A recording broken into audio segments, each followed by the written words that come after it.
Hello everyone, this is Dr. Zach. Today we are going to find the volume of a solid using cross-sectional areas. As you know, integrating an area will give us volume. Let's take a look. For today's lesson, we are going to take a solid base and place shapes on top of the solid base. In this particular problem, we are placing squares. Now these squares are placed such that they are created on that base and coming upward off of the base. They are cross sections that are cut perpendicular in this problem to the x-axis. And we need to find the volume of this solid. So let's take a look.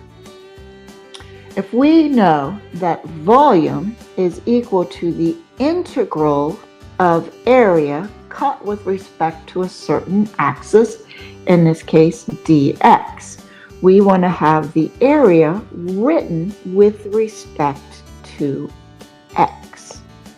Now each of the shapes is going to determine what area we're using. In our first question, we know that the area are squares, and so each side of the square is going to be squared. All right, but how long are these sides? If I were to draw a line perpendicular to the x-axis and then project it to be coming upward, you can see that the length of one of these sides is going to be a height of y, or in this case, f of x. So what does y equal?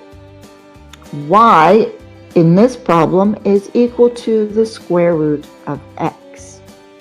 So the area of each of our squares is going to be the square root of x squared. So when we write our volume problem, where this is going to be equal to the integral, the square root of x squared dx, because we were cutting perpendicular to the x-axis. And as you know, you're going to integrate using x values. This problem is going from 0 to 4 for your x values. And then when we integrate, we will get 1/2 x squared from 0 to 4, which comes out to be 8. So our idea is we're going to find volume by integrating the area. For example 2, we have the base of the solid of a region that is enclosed by y equals 8 and 1/2 x squared. We're going to build this time cross sections perpendicular to the y-axis that are semicircles. So perpendicular to the y-axis, and semicircles are coming up off of the base. How many semicircles are there going to be? An infinite number of semicircles. And that means volume is going to be the integral of each one of the areas of the semicircle. This time, since we're cutting across the y-axis, it's going to be the area with respect to y, dy. All right, so what is the area of a semicircle? Area is going to be 1/2 pi r squared. So as we look at our semicircle, the radius is the length from, in this problem, the y-axis to that length where the blue line occurs, and that would be equal to a length of x. Well, what does x equal? Since y is equal to 1/2 x squared, we know that 2y with a square root is going to be equal to x. So the area is 1/2 pi radius squared. So this would be 2y quantity squared. So the volume is going to be equal to, now What are those endpoints? Remember, we're using y values. We're going to go from 0 to 8. The area, 1/2 pi times the square root of 2y. That will be squared, and then dy. So in this problem, our volume is going to be equal to 32 pi.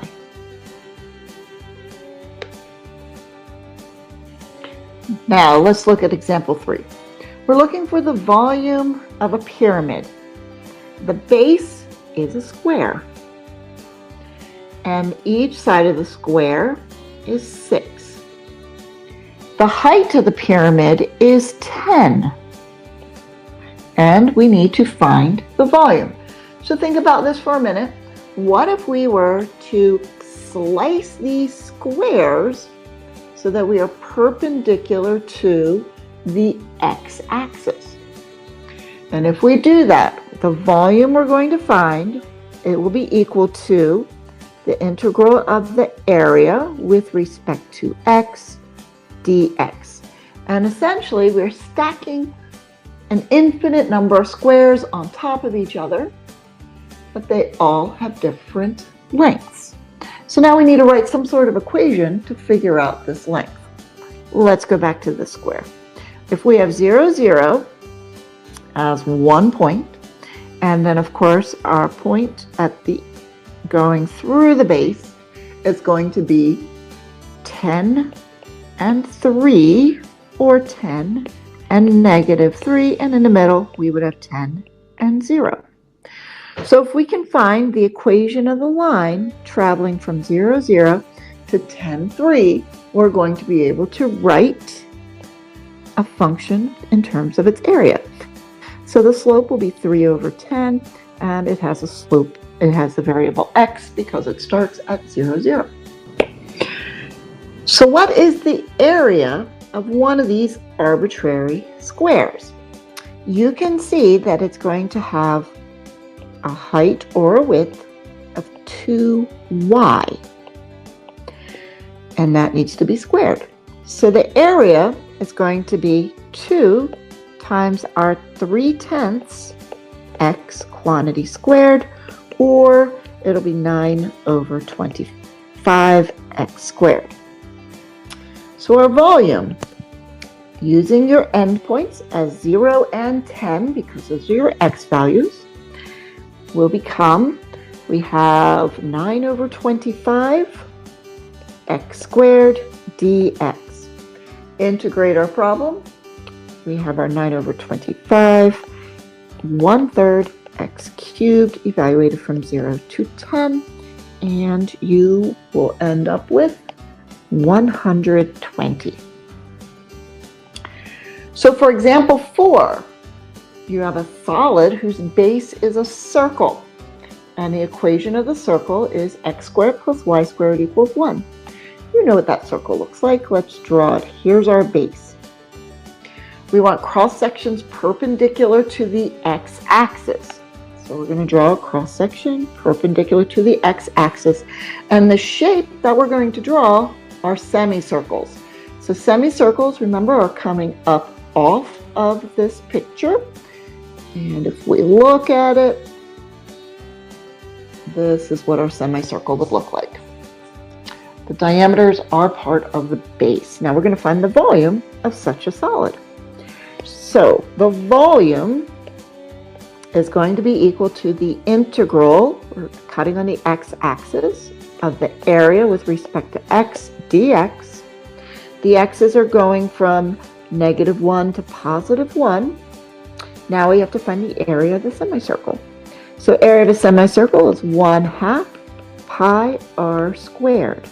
But what is the radius in our problem? That's going to be 1/2 pi y squared. And then what does y equal? Well, or actually, we know that because x squared plus y squared equals 1, y squared must be 1 minus x squared. So the area is 1/2 pi times the quantity 1 minus x squared. Substitute that into our volume equation. So we will have 1/2 pi 1 minus x squared dx. Integrate 1/2 pi x minus x cubed over 3 from -1 to +1. And even if you want to do twice the answer times 2, that works as well. And we're going to come up with a 2 pi over 3. So now let's put it all together. If A of x is a continuous area and the cross sections of the solid are perpendicular to the x-axis, use the volume equation to give you the integral from A to B, A of x dx. But if you're perpendicular to the y-axis, you're going to have to figure out the area with respect to y multiplied by dy. And now it's your turn to practice. So turn the video off, work on these 7 questions, come back and check through your answers.